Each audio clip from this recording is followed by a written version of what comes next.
Shalom dan selamat pagi, Bapak, Ibu, Saudara yang dikasihi dalam Tuhan.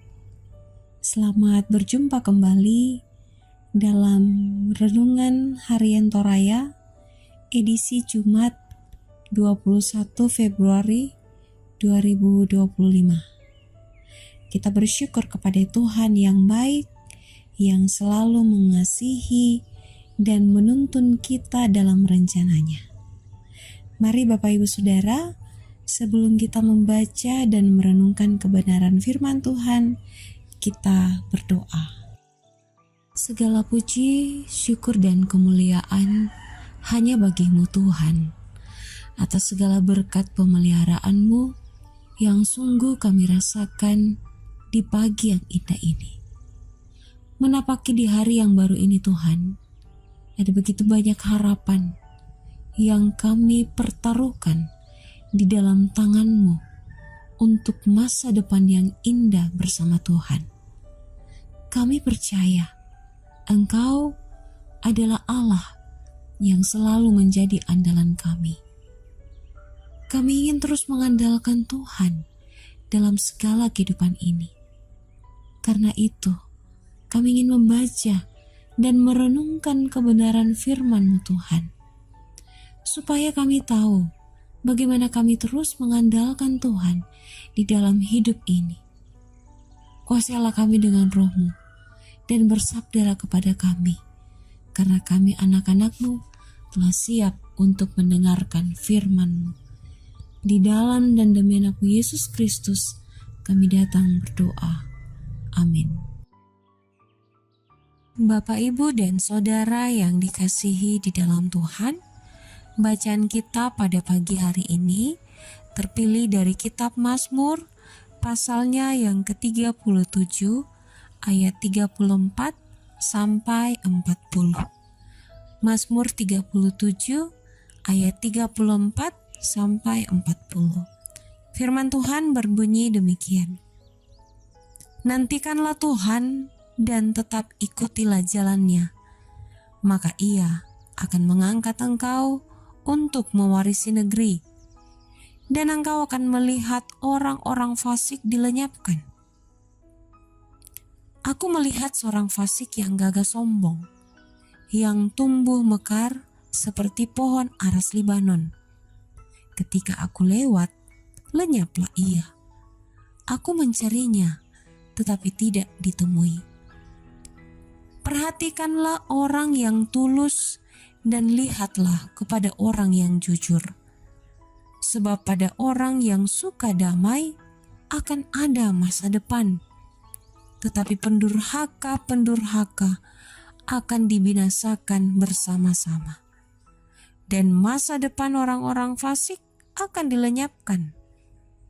Orang-orang benar diselamatkan oleh Tuhan. Ia adalah tempat perlindungan mereka pada waktu kesesakan.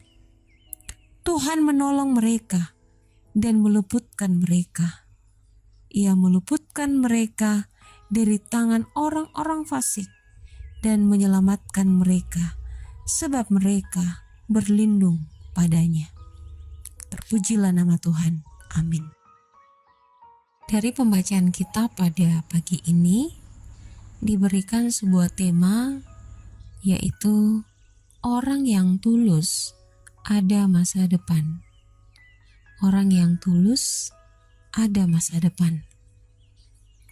Bapak, Ibu, Saudara yang dikasihi dalam Tuhan, terkadang sakit hati muncul ketika kita melihat orang-orang yang membenci kita, tetapi hidupnya baik-baik saja. Seringkali kita menganggap bahwa orang yang tulus justru lebih mudah untuk disakiti. Sedangkan orang yang berbuat curang seolah-olah hidupnya aman-aman saja. Membandingkan hidup orang percaya dan orang fasik hanya dengan berpatokan pada soal kesuksesan hidup, sesungguhnya itu adalah hal yang keliru.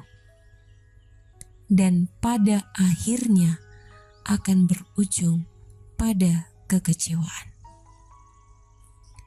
Daud menjelaskan pentingnya bagi orang percaya melihat proses yang dilakukan oleh Allah dalam perjalanan hidupnya. Kekayaan dan ketenaran bukanlah sebuah patokan hidup keberimanan. Tetapi setiap orang yang percaya dan mengandalkan Tuhan akan memiliki masa depan. Berbeda dengan orang yang fasik, yang mungkin hidupnya terlihat tenar, berjaya, tetapi akhirnya akan binasa.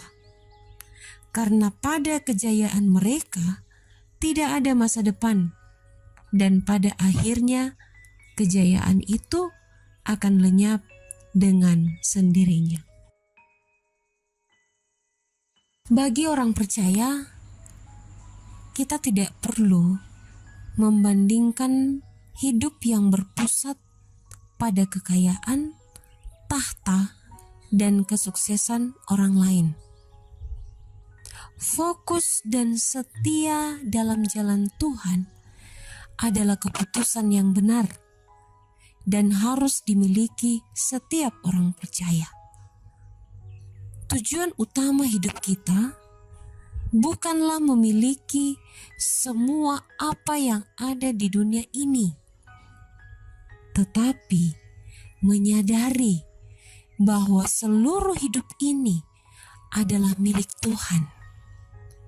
Mencukupkan apa yang ada pada diri kita, serta senantiasa memusatkan hidup pada Kristus, itu adalah hal yang utama.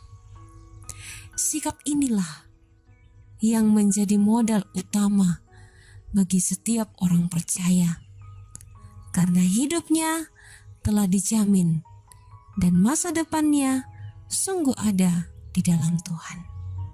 Amin. Mari kita berdoa. Bapa kami dalam sorga, terima kasih untuk firman-Mu yang telah kami dengarkan. Kiranya firman-Mu ini terus menolong kami untuk mengandalkan Tuhan dan memusatkan hidup kami hanya pada Kristus. Berkatilah ya Tuhan tiap pergumulan, kehidupan, dan keseharian kami. Kiranya seluruh aktivitas yang kami lakukan hari ini berjalan dengan lancar dan seturut dengan kehendak Tuhan. Berkatilah anak-anak kami dalam pertumbuhan dan pendidikan mereka. Tolong ya Tuhan, agar anak-anak kami semakin mengenal Tuhan dan mengandalkan-Mu dalam seluruh hal yang dikerjakan dan direncanakan, agar dalam seluruh proses kehidupan mereka semakin dekat dan mengandalkan-Mu.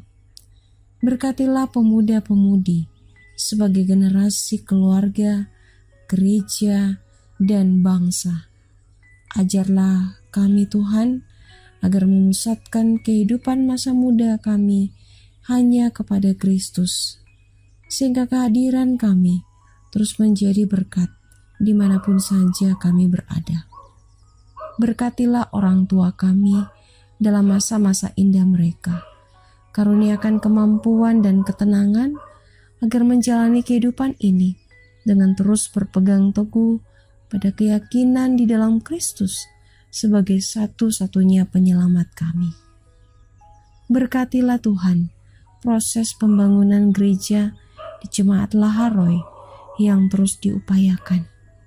Kiranya seluruh tukang yang bekerja, panitia, OIG, bahkan jemaat-Mu Tuhan, terus diberkati agar pembangunan terselesaikan dengan baik, nama Tuhan dimuliakan. Berkatilah juga bangsa dan negara kami, Indonesia, dengan segala persoalan yang dihadapi bangsa kami, baik itu dalam bidang ekonomi, hukum, dan juga bidang-bidang yang lainnya. Kiranya bangsa kami semakin dipulihkan dengan pertolongan Tuhan, dan kami boleh hidup tenang, aman, dan sentosa. Kami juga berdoa bagi dunia ini, agar dunia yang kami tinggali ini Tuhan boleh senantiasa terus merasakan perdamaian, kenyamanan, dan ketenangan di dalam kehidupan kami. Orang tua, saudara-saudara kami yang saat ini terbaring lemah karena sakit, Tuhan, Engkau hadir di tengah-tengah kehidupan mereka, di tengah-tengah pergumulan mereka, di tengah-tengah sakit yang mereka derita. Biar Tuhan membantu dan menopang mereka dengan kasih-Mu, agar boleh melalui pergumulan ini dengan berserah hanya kepada Tuhan saja. Dan pada waktu yang Tuhan tentukan, mereka dapat sembuh dari sakit yang mereka derita. Inilah kami yang datang kepadamu Tuhan. Ampunilah salah dan dosa kami, dan dengarkan kami yang berdoa dan berseru hanya dalam satu nama, yaitu Yesus Kristus, yang adalah Tuhan dan Juru Selamat kami yang hidup. Amin. Demikianlah renungan harian Toraya saat ini. Kiranya kita semua yang mendengarkannya boleh senantiasa terus diberkati Tuhan dalam kehidupan ini dan terus memuliakan namanya. Sampai jumpa.